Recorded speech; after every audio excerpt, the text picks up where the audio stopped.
법원의 판단이 진실은 아니지만 병원 측 손을 들어줬으면은 그런 모순이 발생이 된다. 전원 보낸 병원과 전원 받은 병원 두 곳의 그 잘못이 있기 때문에 소송을 합니다. 저희를 변호했던 변호사가 상대방을 변호하고 변호사로 선임된 거예요. 중요한 내용이 싹 다 들어있는데 그걸 다 빼버린 거예요. 전원병원으로 전원가자 함, 이 내용이 사라진. 아버님은 2차 소송에서 의무기록 조작에 대한 정황이 증거로 채택되지 않으면서 위기를 겪게 되는데요.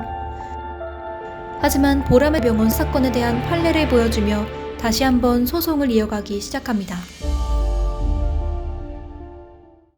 이 법학 하시는 분들은 다 아는데 옛날에 기석이 사망 10년 전인가 그 보람의 병원 사건이라고 얘기하면 대부분 다 압니다. 병원에서는 이제 퇴원하지 말라 했는데 보호자가 우겨서 퇴원을 해가지고 환자가 사망을 했어요. 그래가지고 보호자하고 의사가 형사 처벌을 받습니다. 살인 해가지고. 1997년에 발생한 보람의 병원 사건은 의사에게 귀가서역서를 받고 환자가 퇴원했음에도 불구하고 보호자는 살인죄, 의사는 살인 방조죄로 판결이 된 사건입니다. 그 이후로 어떤 일이 벌어지냐면 의사가 퇴원하지 말아라 얘기했는데 만약에 거기에 대해서 막 보호자가 우겨서 할 수 없이 막 퇴원하게 되면은 반드시 의사가 보호자에게 그 내용을 적은 다음에 보호자에게 사인을 받게 되어 있습니다. 우리는 너에게 이런 일을 했는데 네가 이런 의사의 지시를 거절했다. 너의 의견대로 했다. 그래야지 나중에 본인들이 이제 책임이 없잖아요. 그걸 반드시 받게 되어 있습니다. 이거는 모든 의사들의 가장 기본 ABC입니다. 그리고 본인도 재출혈이 되면 사망에 이른다고 본인도 알고 있고 그랬다는 얘기는 뻔히 사망을 할 수 있는 걸 보냈다는 얘기죠. 그러면 미필적 고의에 의한 살인죄가 되는 겁니다. 이거는요. 일반 업무상 과실치사가 아니라 미필적 고의에 의한 해야 되는데 안 했다. 부작위, 살인죄가 되는 거예요. 해당 병원은 기석이가 침상 절대 안정을 해야 하며 재출혈이 발생될 경우 사망에 이를 수 있다는 사실을 알고 이를 알렸음에도 불구하고 전원을 허락한 것이라면 이것 또한 살인 방조죄에 해당되는 걸까요? 이때 아버님은 병원 측의 대처에 또 한 번 놀라게 됩니다. 근데 자진 퇴원 동의서가 없어요. 뇌동맥류 파열 환자가 전원한다는 거는 재출혈의 위험성이 있다 그러면 그건 당연히 받겠죠. 그걸 안 받는다는 건 말도 안 되는 거. 예를 들어 팔 부러져서 온 것도 아니고 뇌동맥류 파열 환자는 자기들 말 맞다나 재출혈이 발생되면 바로 사망할 수 있다고 그렇게 설명하는데 내가 그렇게 맨 처음엔 저만 했다고 그러더니 그 다음엔 엄마가 또 그랬다고 그러고 앞뒤 말이 전혀 틀려요. 그러더니 나중에 또 하는 얘기가 보니까 자의반 타의반이라는 등 말이 자꾸 바뀌면서 하는데 자진 퇴원 동의서를 그럼 좀 보자. 양식이 어떤 건가. 제가 그래서 기석이가 이제 그 장기 기증을 했던 병원의 그 자진 퇴원 동의서를 제가 이제 샘플을 확보했어요. 확보하니까 거기 보니까 FM이에요. 전원 의사. 그 다음에 거기서 다 있어요. 근데 그럼 니네 병원 도대체 자진 퇴원 동의서는 있냐? 니네 병원 양식 좀 보내달라고 그랬더니 왔는데 이것까지도 조작을 한 거야. 2페이지가 돼야 되는데 1페이지만 제출했는데 아무 내용도 없고 그냥 의사 사인과 내용을 그냥 퇴원하기로 했습니다 하면서 그 내용 받고 그래서 정말 이 병원은 참 대단하다. 두 개의 퇴원 동의서를 받아보고 비교해본 아버님은 양식이 다르고 이런 서류는 받아본 적도 없으며 이 역시 조작된 서류라고 강력하게 주장하셨다고 합니다.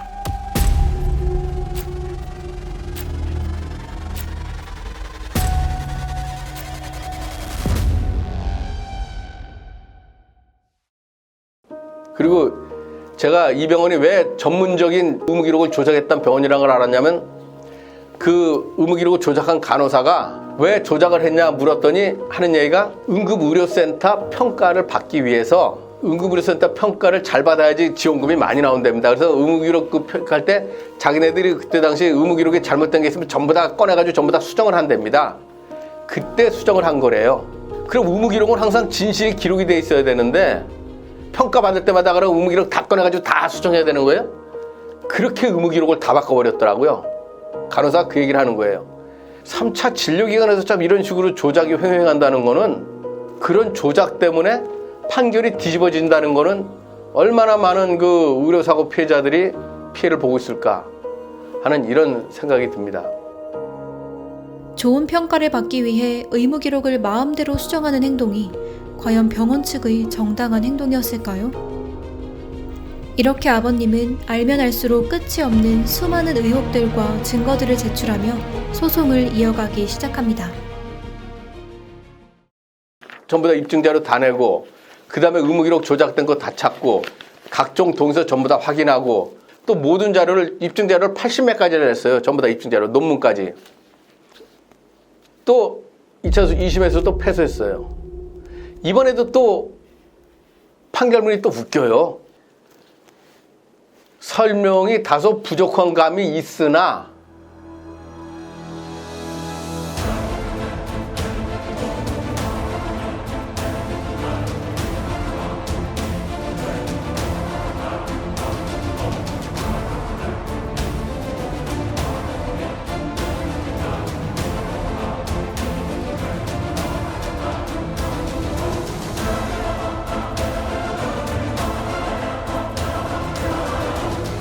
이런 식의 판결이 또 나온 거예요. 그러니까 1심에서도 설령, 2심에서도 다시 부족한 감이 있으나 뭐 판결이 이상. 거기다 또 더 웃기는 거는 원고가 저 기석이 엄마, 기석이 누나 둘, 저에게 4명인데 선정 당사자라는 제도가 있어요. 그럼 제가 선정 당사자로 선정이 돼가지고 저 혼자만 소송을 하는 거예요.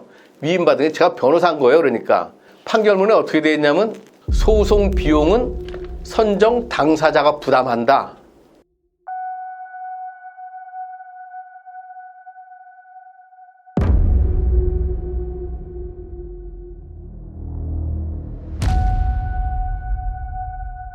이 얘기는 뭐냐면 패소했으니까 패소한 변호사 네가 소송 비용 내라는 이런 판결인 거예요. 대한민국에 이런 판결은 없어요. 그래서 그 부분에 대해서 이제 제가 또 이제 그 법원에다가 이거 잘못된 거 아니냐 했더니 거기에 대해서 답변이 없어요. 기석이 사건으로부터 10년. 병원 측 의료진들부터 시작해 한국소비자원, 경찰과 변호사, 보건소 관계자, 그리고 법원까지. 이 멀고 험난한 과정에서 너무 야속하게도 기석이네 가족을 제외한 모든 사람들이 병원 측의 손을 들어줬습니다.